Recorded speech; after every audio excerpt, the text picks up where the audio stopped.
Hey guys, thank you very much for joining again. Today's topic might be a bit more controversial, but hopefully not controversial. But because if you're following me for some time, and if you've been watching my live streams and videos, and if you have me on TikTok and Instagram everywhere, you can probably kind of guess already that the chances of you getting a visa in the Czech Republic very much depend on your nationality. It might sound racist or however we want to call it, but that's just how it is. Based on your nationality, the chances of your approval either increase or decrease. So I just want to touch this topic a bit today and give you some insight on how it works with nationalities and what are the main differences. And if I say that as this national you have lower chances of approval, or as this national you have higher chances of approval, what I mean by that. Obo Omar Elsmari, first one, American here. Okay, nice to see you. Tarun Kumar, dobrý večer. That sounds more like the other part of the sentence. So guys, yeah, if you want to share your experience, someone's joining Bangladesh, lower. Yes, that's very similar to Indian. I'll get to it as well. So guys, if you want to share your experience, please do comment, or if you have any questions later on, ask. I'll be happy to answer them. I usually do it the way that I do the content I wanted to do first, and then there's time for your questions, answers, and everything. So let's go into it. I decided to do these two nationalities for a couple of reasons. First of all, we have huge experience with both of them. We've had plenty of American clients. We have had plenty of Indian clients. So we can compare. And second thing is that those are kind of the other sides of the world. You know, Americans, everything is easy for them. Indians, everything is complicated for them. So I chose these two nationalities on purpose, and I'll explain why. So generally said, the visa processes are getting more and more complicated every year for everyone. You know, we started the business, moved to Prague, business with Daria 10 years ago, and everything was super crazy. The ministry worked in the completely different and unorganized way, but everything was easy from the perspective of getting the visa approved. There were no quotas. It was not that complicated to get a visa, regardless your nationality. Since then, since the last 10 years we've been in business, we've seen a big increase of demands, and it's getting more and more complicated to get a visa, regardless of your nationality. Because Czech Republic is becoming stricter and stricter, and we don't allow that many people as in the past. So, but if you're American or Canadian, Australian, these type of nationalities, your chances for approval of any type of visa are still very high, and highest of all the nationalities. Okay, so if you're an American, okay, let's go through the main points. As an American, then I'll go through the same points as an Indian, and you'll understand the difference. So as an American, you can apply for your visa anywhere through any Czech. Of course, the first visa must always go through a Czech embassy. You cannot do it in 90% of cases. You cannot do it in the Czech Republic. So you always need to apply through an embassy. But as an American, you can do it. So guys, I will need to just bear with me for a second. I just need to grab some water because I don't know what's going on. Just a second, I'll be back.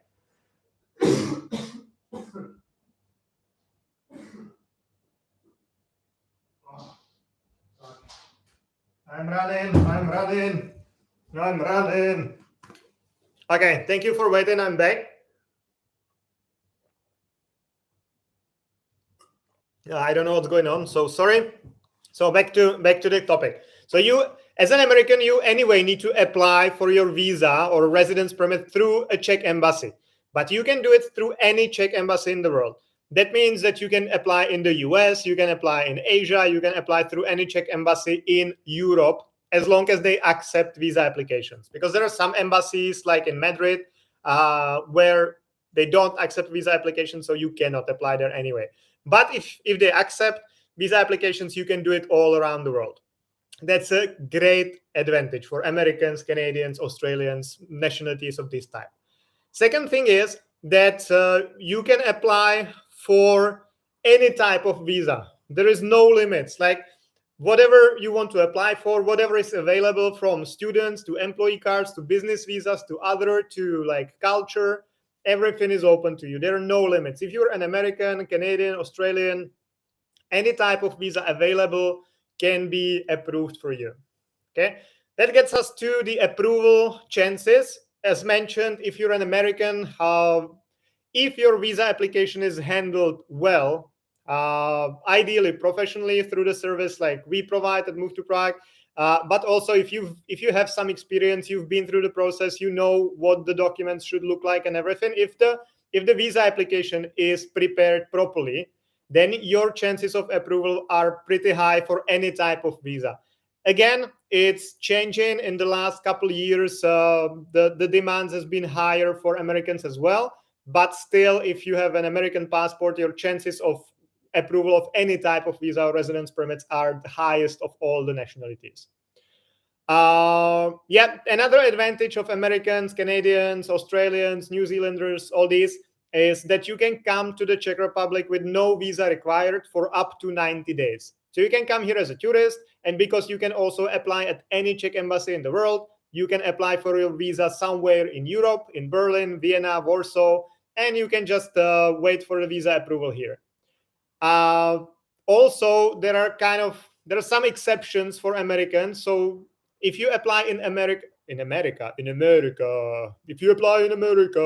if you apply in the US, for example, for a student visa, you can often just mail your application in. So you don't need to go there in person, which is completely different than, say, Indians, because I will talk about it in a minute. But there are exceptions like that. So if you're an American, you have all these advantages, and still getting a visa for you is the easiest of all the nationalities there are. If you're an Indian, on the other hand, okay, guys, now before I go to Indians, I can see that there are already some questions both on Facebook and YouTube. So I will get back to the questions. I just finished this comparison between the US and India, and I'll get to your questions. Okay, so stay with me. So now, if you're an Indian, let's go through the same points and see what are the main differences. And then, of course, there are, from this perspective of approving a visa or getting a visa approved in the Czech Republic, there are worse nationalities than Indians.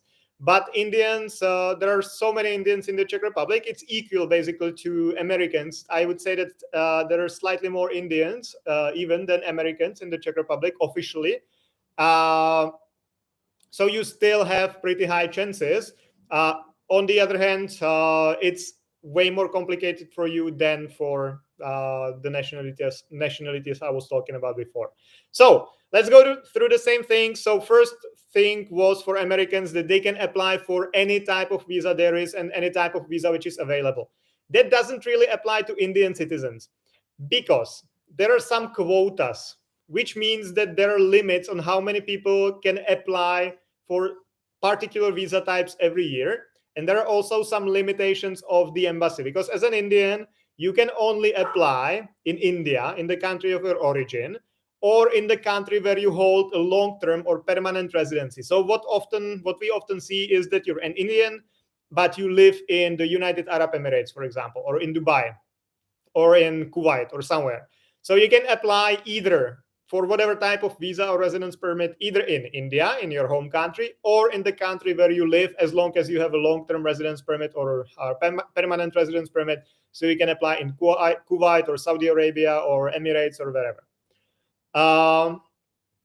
But in most of these countries, there are the quotas. So, for example, in India, only 700 people can apply for an employee card a year.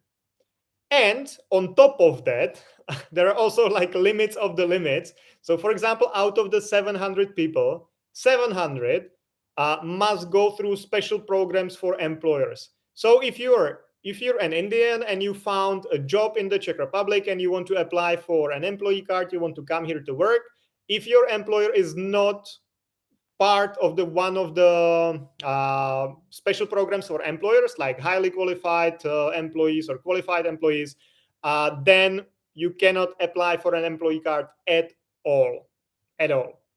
If you're an American, you can apply as many Americans as they want, they can apply. So this is a huge difference because for Indians, there are quotas for some types of visas. So realistically speaking, for some types of visas, you have no chance of getting it at all or not even applying. I'm not talking about approval. You will not even have a chance to apply. Then the process and the chances of approval. The thing is that with Americans, let's say for two types of visas, there are interviews at the embassy, and that's the business visa and a student visa. Okay, if you're an American and you apply for a student visa in the US, you often don't even need to go to the embassy. You just mail your application in, and sometimes they invite you for an interview, sometimes they don't. If you are an Indian, I've seen people going to the embassy like 17 times for different interviews, providing additional documents. Because if you're coming from India or some other country, like in that region or in Africa, the Czech Republic sees you as someone who's trying to escape the country and just get a visa for Europe, and that you don't really want to study here or you don't really want to do business here, and that you're just pretending to do that so you can live in Europe. You can live a better life in Europe. So the interviews for these types of visas are much deeper and much more complicated than for Americans, for example. If you're an American, you want to teach English in the Czech Republic, you will have an interview at the embassy, but it's most likely going to be like 15 to 30 minutes. If you're an Indian and you want to apply for a business visa as an English teacher, for example, or a Hindi teacher, then your interview at the embassy will be like half an hour to 2 hours, and you might go there a couple more times, and you might need to submit some additional documents. And generally, you need to be way more prepared for the interview. You need to have like a perfect business plan. You need to know everything about the taxes and about everything basically, if you want to have even a chance to get approved. The other thing I mentioned is that as an Indian, you can only, and most of nationalities actually in the world, most of nationalities, you can only apply for any type of visa or any type of residence permit only in the country of your origin, or in the country where you hold a long-term or permanent residency. So if you're an Indian, you can just apply in India. If you live, say, in Dubai, you can apply in Dubai, but nowhere else. Americans, Canadians, Australians, all these nationalities can apply at any Czech embassy in the world. So let's see if I forgot something. Blah, blah, blah. No, that's probably it. So those were the main differences. Of course, then it also depends on the type of visa you're applying. Because, for example, if your spouse is already living in the Czech Republic, working, doing business, studying, and you want to go there as a dependent, then it's easy for everyone. It doesn't matter if you're an American or a Canadian, or if you're an Indian or Bangladeshi, or if you're like, I don't know, from Sierra Leone. Doesn't matter, because the family reunification visa approval rates are very high, regardless your nationality. But if you, for example, want to get the employee card, then it's significantly more difficult for some nationalities than for others. Also, student applications are generally kind of simple to get. So whatever is your nationality, the visa with the highest probability of getting approved is the student visa or the family reunification visa. I actually did a live stream about that some time ago, where I was talking about these like easiest types of visas, or maybe I did just like short form, like shorts or TikTok videos or Instagram. So check my channels there as well, or check my shorts here on YouTube, because I might have only done like shorts, but I went through all these like easy visa types. And blue cards as well. That's also one of the easy or easier ones to get, because for a blue card, your salary must be very high, and you must have at least bachelor's degree. So it's meant for like a higher qualified positions. So the Czech Republic is kind of open to that as well. Okay, so let's go through your questions now. I'll start with one from Facebook, then I'll do one from YouTube, and I'll be doing it like this. Okay, so I'll start on Facebook. Let's scroll down back to the questions. Sherry Ali. I went MOI to apply for student visa. They told me the minimum statement should be 116,000 crowns. For information, I'm writing this comment. Yeah, the thing is that the ministry has increased the minimum requirement twice this year already, once in April and once in July. I did videos about all of that, but I don't think it's 116,000 for students. It should be 1,012, I believe, because I'm always watching my dog there. So if you see me looking there, it's not because I'm like I don't know, doing something stupid. I'm just watching my dog doing something stupid. But yeah, I believe it's 112,000 crowns now, but it was just at the beginning of this year, it was 96, something like that. So it's basically 20,000 more than it was at the beginning of the year. So that increased, but I believe it's 112 and not 116. But thank you very much for the comment anyway, Sherry. Tarun Kumar, vodička. I don't know what do you mean by vodička. I know what vodička means, but I don't know what you mean. Okay, so that was first question. So let's go to YouTube. Tausif25, Bangladesh, lower. Yes, Hassan Shazad from England. Yeah, British citizens also have pretty high chances of approval, even though now they're no longer EU, which would make their lives way, way simpler. They are still considered pretty safe. So we're not angry with them, so they can get their visas. Sayan Mayumdar. Hey, Jan, I'm moving to Prague next week. I'm from India and living in Mexico. Oh, that's probably a combination we've never had. Indian living in Mexico. In Mexico, I don't think we've had that. So congratulations on getting the visa, and let me know and stop by in our office if you wish, and we can have a coffee or something. Amar Amreli A3. Can you please give me some details about buy business or do business? Well, it depends, Amar, what you exactly mean. Let me see. I had completed my diploma in automobile engineering, so I can apply for automobile job in Czech Republic.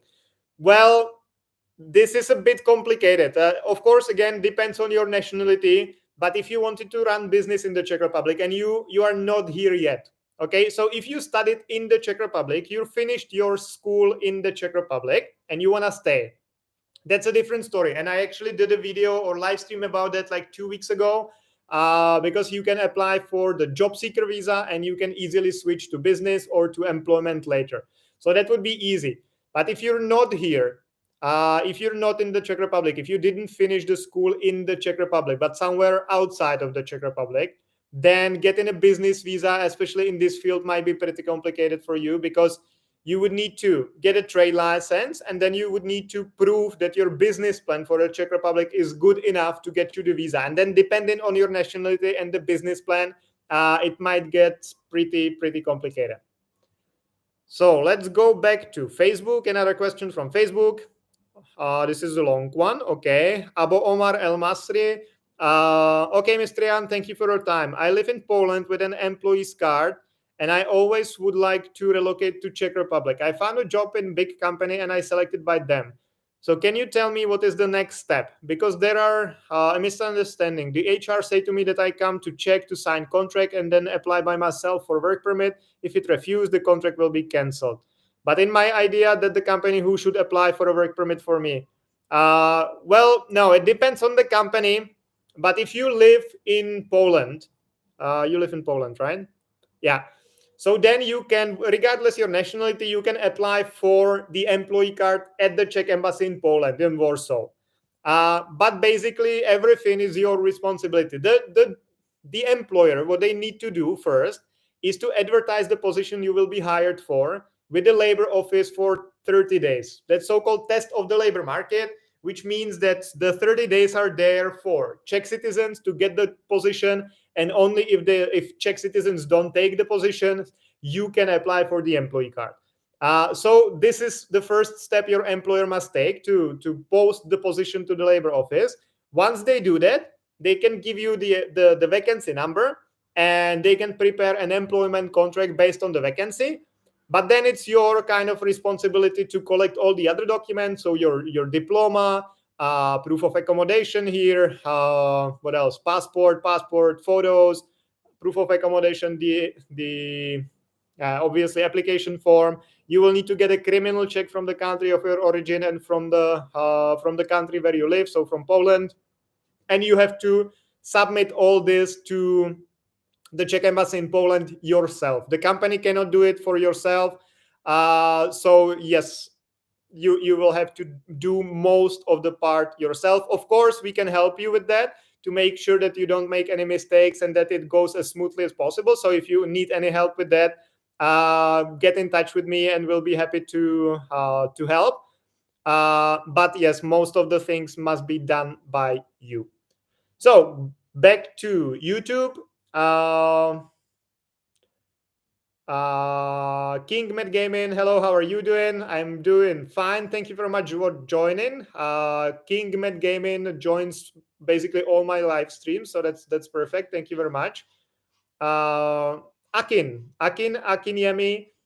Yes, you did a short video on the student and family unification visa a while ago. Thank you very much for checking my channel and following me. I'm happy that you know all this. So thank you very much.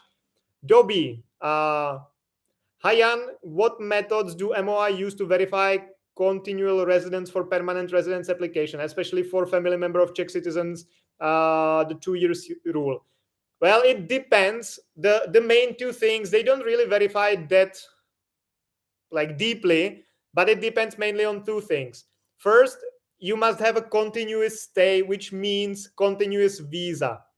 So you cannot, if you came here, you had a visa for 1 year, then you left, then you came back again, you had a visa for a year, then you left, then you came back again, then all those visas do not count because there was no continuance in that. You had a visa, then you had a gap, then you had a visa, then you had a gap. But if you had visas the whole time, so you had a visa, then you had a residence permit, then you extended the residence permit, and you did it this way, then it's continuous stay. So this is one thing. Second thing is that when you go submit the application for the permanent residency, they will check your passport. They will make a copy of all pages of your passport, so they will see all your stamps. So they will see all your travels and how long you spent outside. So of course, if you only traveled or lived even in some other EU country or Schengen country, they will not find out at all because you will have no stamp in the passport, so that's fine. But if you left and you went back to your home country and you stayed there for a couple months and then you came back, they will see that. So those are the two main ways for them to check. So then another question that's cool, Japanese maybe. Sorry if not, but I cannot read that name anyway. So how about Mr. I already here in Czech, but I'm not PR. How can I get my daughter and son? What kind of visa apply to ministry? Well, that's pretty simple, actually. If you are already here and you have some kind of visa or residence permit, you can easily get your family here, meaning your spouse or your kids. They need to apply for so-called family reunification visa. There are no really limitations. They can apply immediately after you get the visa approved, or even with you. They can apply anytime later. So that's pretty simple. I did some videos about it as well. And also, if you go to our website, movetoprague.com, to the blog section, we have a couple articles about the family reunification visas there. It's kind of a simple process, and we'll be, of course, happy to help you with that as well. So if you cannot find it, for example, on my social media or on our website, get in touch and I'll be happy to send you the link, and we'll be happy to help you with that. Okay, my country from Philippines. Okay, now, yeah, we've had so many clients from the Philippines. We've brought here so many kids. If you ask, let's say if you know 10 Filipino people in the Czech Republic, I guarantee you that at least one of them is our client. So just ask around, and they will tell you. We've had so many Filipino clients recently. Most of them bringing their kids here. So if you want to bring your children, get in touch, and we'll make it happen.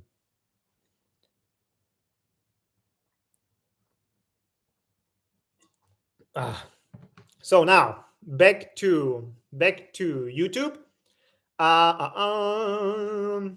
King Med Gaming. Hi, I got an employee contract, but my passport will expire soon. I want to go renewal. It was make problem. Embassy.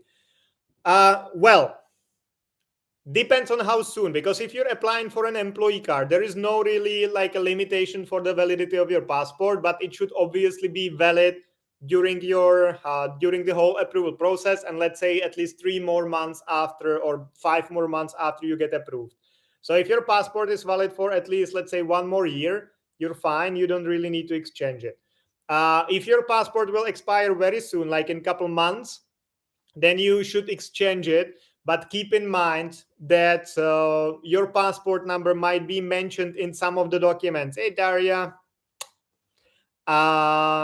So, for example, if you have the proof of accommodation, then your passport number is in the proof of accommodation. So if you get a new passport, then you also need to get a new proof of accommodation, because otherwise it will state your older passport number, and that will not work. The same might be in your employment contract.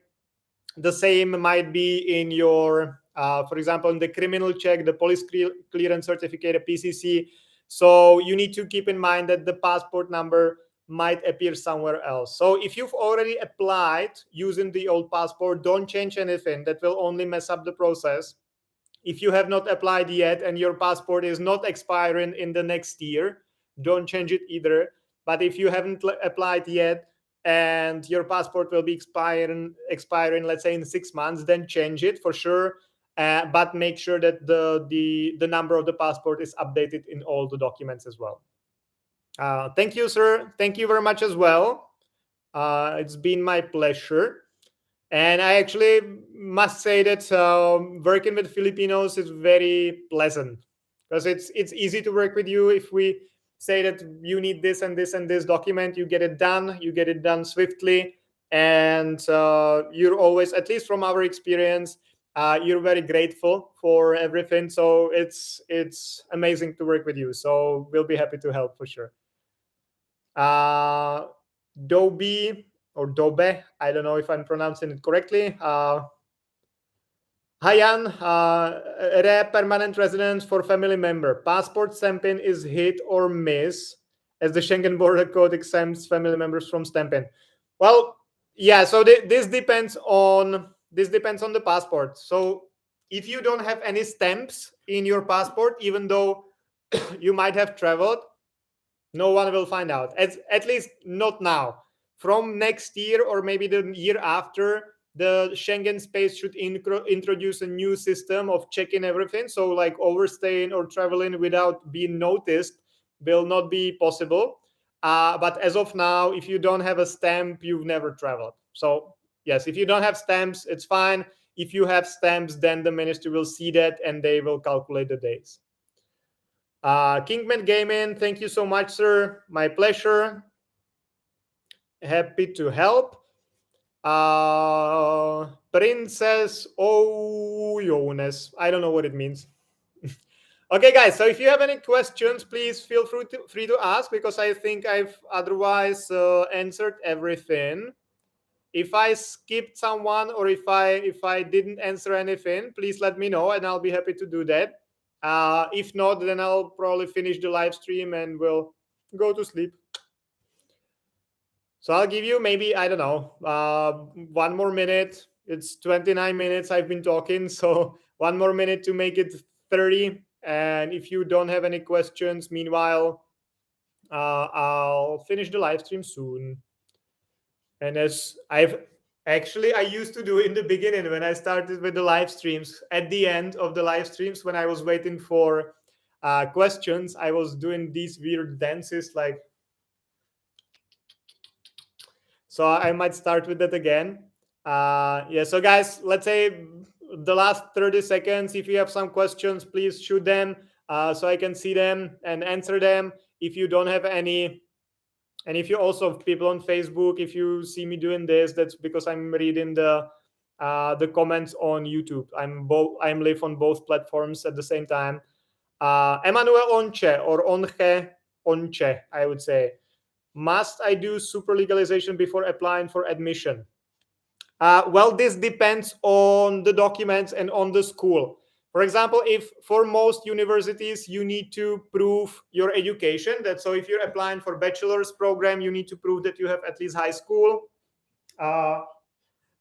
And schools usually want documents proving that, and in that case you might need to get them apostilled or super legalized. Sometimes you also need to go through the nostrification process, but I would not start with that, or maybe with the super legalization you can start, because you will need it later for the visa application anyway. So with super legalization of documents, yes, do that. Even if you're not accepted, you will at least have this ready, and you might get accepted somewhere else, and it might be useful to have it done. As for the nostrification, then I would definitely not do that before the school tells you to do so. Princess, my country from Algeria, I want to apply business visa. Yes, that will be one of the difficult cases. Unfortunately, like we've had some Algerian clients, and we've had one we've successfully got a business visa for. He was an English teacher, and he's actually still living in the Czech Republic.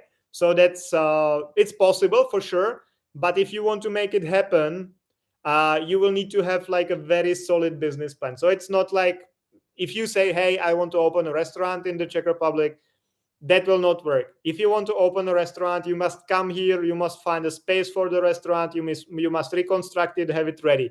You need to find some suppliers of the meat or vegetables or whatever. You need to have a website for the restaurant. You need to have the menu, you need to know the prices, you need to have everything ready, and only then you go and apply for the visa. If you want to make it simpler, then you would need to make some simpler business plan, but it must make sense. With this guy I'm talking about, the client of ours, he was an English teacher, and he was running an English school in Algeria, and he had couple certificate like TEFL certificate, all that. So he could realistically prove that he's not just getting the visa to run from Algeria, that he really wants to do business in the Czech Republic, and then he can contribute here. So that was possible, and we made it happen. So, but besides that, if your business plan is different, it might be very complicated. So of course, possible, but given your nationality and the type of business, the visa, so the business visa, it might be very complicated. Emmanuel, my plan is to get admission before doing that. How about that? Well, of course, like the only thing is, and also depends on for what year you're getting admission. If you don't have an admission yet for this next year, starting in September, October, then probably don't even try already, because it's depending on your nationality. You might not even get an appointment for the next 3-4 months. So I would probably focus on getting admission for the next semester, for the summer semester, or maybe even next year, next September, October, and then you will have enough time to get everything done. But the thing is that if you wait for admission, that makes sense. You don't want to do something if you don't get admitted into university. That makes sense. But then if you get admitted, you need to apply for the visa as soon as possible, and these things will slow you down, because the super legalization, translation of the document, all that might take in some cases a couple of weeks. And if you started with that now, when you're admitted, you would not waste a couple of weeks, because you would already have the document ready. So it depends on you. Both options are possible. You can either do it before with the risk that you will not get admitted, or you can first wait for the admission and then do it, but there is the risk that you will lose some valuable time. So it depends on what is better for you, what works better for you. Okay, guys, thank you very much for watching, for joining, for your questions, for interacting, for following me. Please recommend my channels, share the videos if you find them useful, if you like them, if you like the information I'm providing. Please share the videos, comment, like them, recommend us. And of course, if you need any help, get in touch. We'll be happy to help you. And see you again next time, which will be Monday, and then Thursday, and then Monday, Thursday, until the end of the world, as you know. So thank you very much again, guys. Dobrou noc. Good night. See you soon. Bye-bye.